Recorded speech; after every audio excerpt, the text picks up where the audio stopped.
If Donald Trump believed his tariffs on India might make Narendra Modi think twice about doing business with Russia, then seeing the Indian leader holding hands with Vladimir Putin, having a laugh with him and Xi Jinping, might suggest his plan has backfired.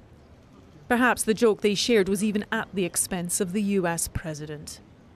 It felt at times like Trump was the elephant in the room at this regional security summit.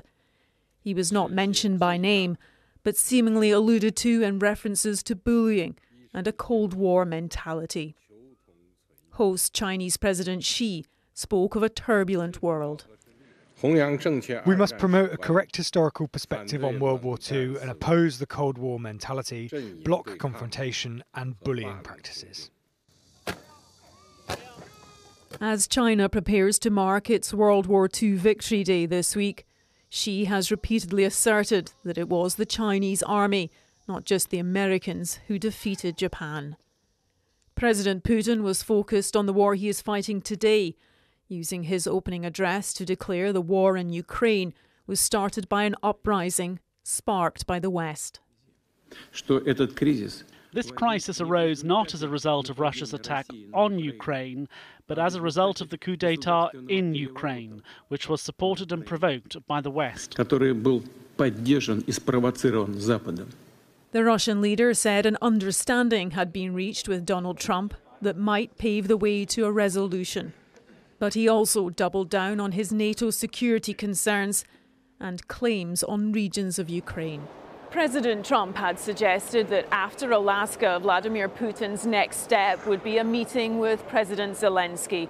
But instead of making progress towards peace in Ukraine, the Russian leader has come to China for an extended visit, embraced by regional partners who offer him legitimacy and no demands to end the war. The Shanghai Cooperation Organisation has been described as the scariest grouping of nations in the world. You might not be familiar with the China-backed bloc, but its members include 4 nuclear powers and anti-Western Iran and Belarus. Together, the full membership represents almost half of the world's population and includes countries which dominate the world's energy and mineral reserves. It is India's growing reliance on Russian oil that has placed Modi in Trump's crosshairs. He reassured Putin they would continue to stand shoulder to shoulder. Your Excellency, it is a testament to the depth and breadth of our privileged and strategic partnership, even in the most trying circumstances. Let us march side by side. This was China's showcase of an alternative to what was called the obsolete Europe and North American-centric world. So, Debbie, on the face of it, President Xi's New World Order presented a united front, but there are some complex dynamics at play, not least between India and Pakistan, who were at war earlier this year.